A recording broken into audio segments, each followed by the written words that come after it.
how to write a wonderful article. I will guide you step by step, so listen it carefully. First one is research.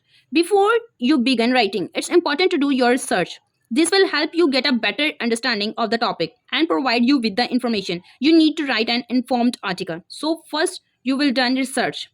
Second one is outline. Once you have done your research, it is time to create an outline. This will help you organize your thoughts and determine that what information you need to include in your article. Third one is write. Now, it's time to start writing. This is where you will take all of the information you have gathered and put it together into a cohesive article. Revise. After you have written the article, it's time to revise it. This is where you will make any necessary changes to ensure the article is clear, concise, and engaging. Fifth one is edit and proofread.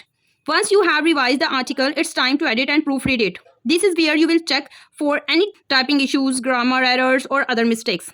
Number 6, last one is publish. Once you have edited and proofread the article, it's time to publish it. This is where you will post the article online and make it available to readers.